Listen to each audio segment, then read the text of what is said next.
Hello and welcome back for another physical geography online lab instructional video. This time we're looking at lab 3, which is looking more specifically at imagery and plate tectonics. So this lab really builds off of an earlier lab when we integrated Google Earth Pro into the whole, the scene of geography. And so we're going to be utilizing Google Earth Pro again for this lab. As you can see, it's a very short lab, but it's a really great lab in the sense that you get to see not just how plate tectonics are divided amongst our planet, but you're going to be able to look at sea ocean ridges, and we're also going to look at volcanoes across the landscape of our world. So that being said, let's get started. So the first thing you're going to do is you're going to go ahead and open up the lab itself. As we can see, as you probably read through the module, there is also a file that you need to download. The file itself is a KMZ file. In fact, if I share Canvas real quick, you can see you download the lab, then you download the activity and save that onto your desktop. I already did that. I opened up the file and it comes with these 3 files within that zipped folder: the plate boundary model, seafloor age, and volcanoes of the world, and I'll talk more about that in a moment. So it says in previous labs you learned the basics of latitude and longitude and the fundamentals of topographic map interpretation, and we're introduced to some of the basic tools in Google Earth Pro. This lab will revisit some of these concepts as you gain learning about the dynamic planet that we call Earth. This lab will allow you to observe and interpret seafloor age, plate tectonics, as well as the volcanic spatial distribution across our planet. So the first thing you need to do is download and open up Google Earth Pro. So I shared a link within the lab as well that you can do it. You should already have it download from an earlier lab itself. And then once you do that, you're going to download that KMZ folder from Canvas, in which you're going to receive then these 3 files.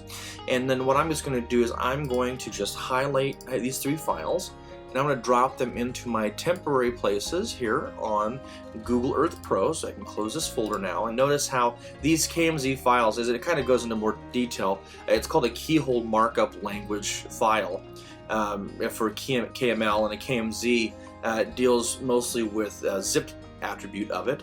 But now we're able to see that there are 3 layers that are on our Earth. So you can minimize it, maximize it, you can remove it, add it, and we're going to be utilizing all of these things throughout this lab. But this is the hardest part, is just getting it on here. So as you can see, it's pretty simple. So I gave you an image that explains how to do it, but I just showed you pretty simple. Now what we're going to be able to do is start examining the first part 1, which is sea floor age. So you really don't need all of them open. You can minimize, you can uncheck volcanoes if you want. You can also uncheck plate boundaries, but I'm going to keep it on there just the same.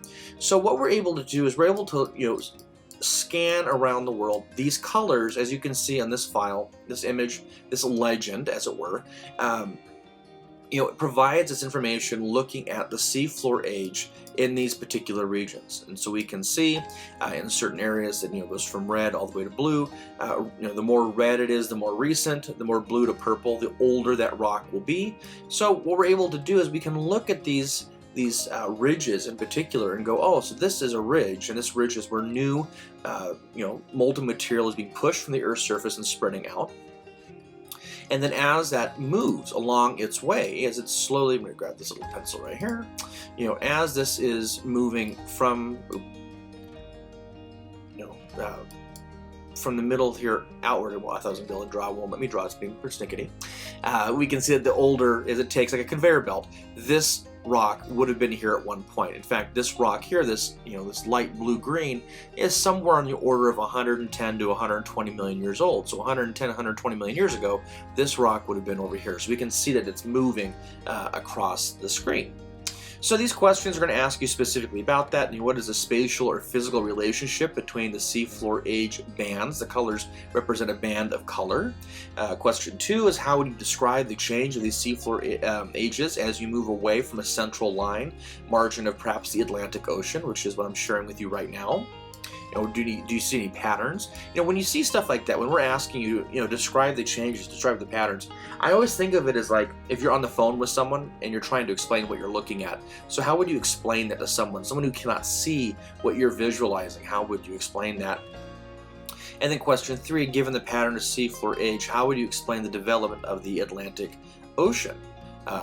So what do you think was the cause of the Atlantic Ocean? So obviously, at one point, this purple area here and this purple area there must have been together, on the order of 170 plus million years ago. So, what would, as those separated, would you allow for a space for an ocean to develop? And that's for you to kind of think about.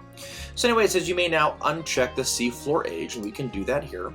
And then we start moving, as I'm drawing on the lab, excuse me, as we start moving into the lab, part 2, now examining the tectonic plate boundaries. So as we can see, we do have these tectonic plate boundaries with the plates themselves and the boundary lines alone.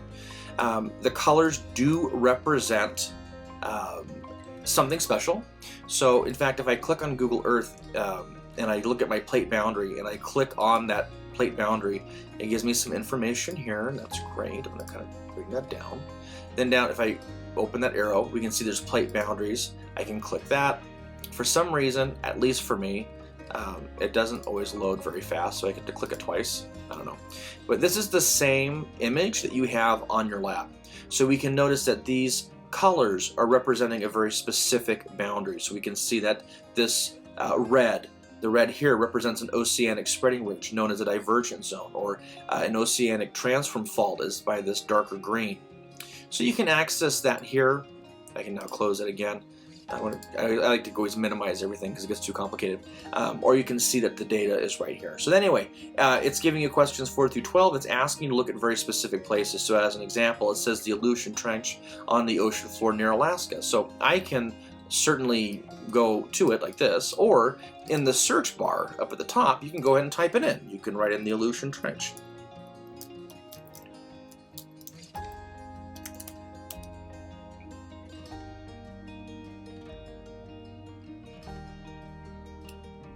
I'm just going ahead and looking at for a geoscience world. Go ahead and close that. You can type in most of these places. Like I found that helpful, like when you're typing in the Java Islands, Iceland, the East African Rift. But nonetheless, so here we do. Now we get these colors that are on here. So it's asking about, again, the Aleutian Trench on the ocean floor near Alaska. So here's Alaska. And so we can see it's this very unique, like a sea foam green, which is a subduction zone, a convergence zone. So then you go ahead and highlight or circle convergence. And you do that for all of these other areas. Again, I look at the San Andreas Fault, so I can zoom out a little bit. So we can look at the San Andreas Fault down in here. It might have you look over in places by India. So it's going to have you all kind of go all over the place. And you can just keep zoom in until you get to the line in which you'll see the color itself. That will allow you to distinguish what that is. Alright, so then we move into part 3, which is volcanoes of the world. So then you can, highlight your volcanoes. Look at this. I mean, maybe you didn't know this, but look at California. Look at all these volcanoes in California. What's great about these also is that you can click on the volcano and it gives you some information about the volcano. All of these layers do have attributes of their own. So when you're clicking on certain areas, you can get that. But this is just great. So, as an example, I live near, I live near Los Angeles, so probably the closest one to where I am is somewhere between Coso Mountain Field, or I can look at maybe Amboy. And it gives you all this great information. It gives you a larger photo if you want to look at the photo. And we'll let that load in Google Earth. I mean, it's just the purpose of this activity is to really introduce you to all the tools that it has. Clearly my internet is not working, so I could probably open it in Safari and look at it faster, but I'm going to get back to the lab. So nonetheless, so here we do. We've got all of these volcanoes, and we have some directions here that are asking you to navigate the plate boundaries. You've noticed little tiny red triangles. Each red triangle represents a volcano. I can even zoom out and see that there are spatial patterns. And question 13 and 14 are asking you about these patterns. So when we zoom all the way out, are we seeing correlations with where these volcanoes are with certain types of boundaries? So it's going to have you kind of play around and go all across the world. It's very, very interesting and fun in that sense. As you can see, super simple, easy lab. So anyway, as you complete this lab, you're going to be going through all these different areas. And again, it's just about introducing yourself to all of these tools. You know, Google Earth Pro has so many incredible resources that have been put together by the Smithsonian, that have been put together by the United States Geological Survey. There's so many different layerings you can do. In fact, I'll show you one more, just because I think it's interesting. I was doing some research in California for some stuff, and not to complicate you, but I can do this. This is a geologic map of California. So I can look at the geology of California as a layer, so I can either remove it or I can add it, and I can click on a certain area and it will give me the detailed information of this, of the fault displacement, the type of rock, how old it is, where to develop.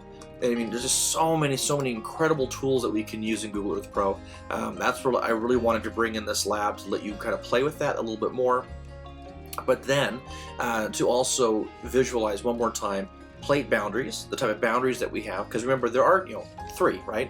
You've got convergent, divergent, and then you have transform, but there are variations of some of these, right? As you learn that there are, you know, what if it's a convergent boundary of perhaps continent to continent, or what if there's a difference between oceanic to continent? So there are differences within that, different types of rock material and stuff like that. So anyway, Lab 3, you guys are going to do great with this, super easy peasy, won't take you too long. It's more so about using the tools and seeing what Google Earth has to offer.